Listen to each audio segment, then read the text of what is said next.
नमस्कार लाडक्या बहिणींनो, लाडकी बहीण योजनेअंतर्गतचा जुलैचा हप्ता कधी मिळणार आजच्या व्हिडिओच्या माध्यमातून आपण बघणार आहोत।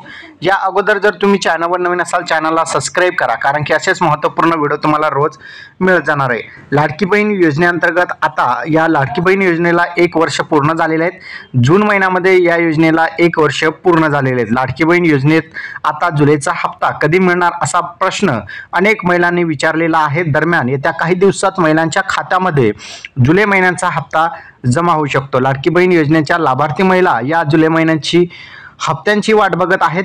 त्याचबरोबर आपण बघितलं की लाडकी बहीण योजनेला वर्षपूर्ती झाली असून आतापर्यंत जुलैच्या हप्त्याची महिलांना प्रतीक्षा लागलेली आहे।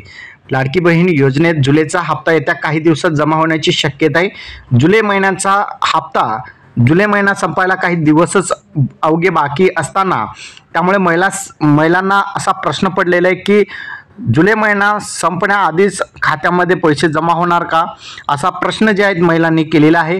त्याचबरोबर तुम्हाला काय वाटते, जुलै महिना संपण्या अगोदर राज्य सरकार पैसे जमा करेल का?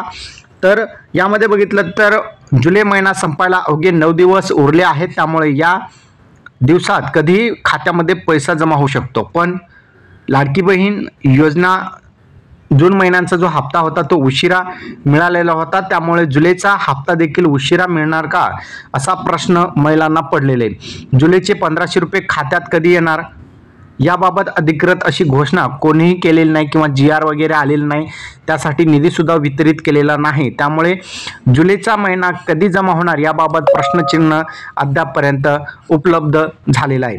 लवकरच महिलांच्या खात्यामध्ये पैसे जमा होईल असं जरी अनेक मीडियाच्या माध्यमातून सांगत असले तरी मात्र याबाबत कोणतेही अपडेट आलेले नाही। लाडकी बहीण योजनेत काही महिलांना पैसे मिळणार नाही, कारण की निष्का अंतर्गत जे महिला पात्र आहेत त्यांनाच या ठिकाणी पैसे दिले जात आहेत। ज्या महिला निष्कांच्या बाहेर जाऊन योजनेचा लाभ मिळत होता त्या महिलांना या योजनेतून बाद करण्यात येत आहे। ज्या महिलांचे वार्षिक उत्पन्न 2.5 लाखापेक्षा जास्त आहेत अशा महिलांना सुद्धा या योजनेअंतर्गत अपात्र करण्यात येत आहे। जर महिला सरकारी कर्मचारी असतील तरी या योजनेतून बाद केले जात आहे। त्याचबरोबर अनेक महिला अशा आहेत की इतर ज्या आर्थिक योजना राज्य सरकारमार्फत चालवली जाते त्या योजनेचा लाभ घेत आहेत आणि त्याचबरोबर या ठिकाणी बघितलं तर लाडकी बहीण योजनेचा सुद्धा लाभ घेण्यासाठी या महिला आलेल्या आहेत।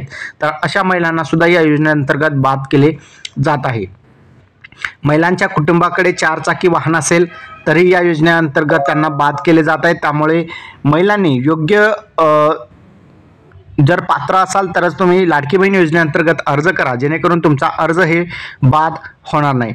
तर लाडकी बहीण योजनेचे महत्त्वाचं अपडेट असा आहे की जुलै महिन्याच्या हप्त्याची अजूनपर्यंत महिलांना प्रतीक्षा आहे, कारण की राज्य सरकारमार्फत निधीसाठी जो निधी लागतो तो निधी वितरित केलेला नाही। GR काढून त्या निधींचं महिला व बालिका विभागाकडे जमा केलेलं नाही। त्यामुळे ही जे महिलांना आता जुलै महिन्याचा जो हप्ता आहे तो जून महिन्याप्रमाणे उशिरा मिळण्याची दाट शक्यता आहे। तर हा व्हिडिओ तुम्हाला कसा वाटला नक्की कमेंटमध्ये सांगा। चॅनलवर नवीन असाल चॅनलला सबस्क्राइब करा, असेच महत्त्वपूर्ण व्हिडिओ तुम्हाला मिळत जातील। धन्यवाद।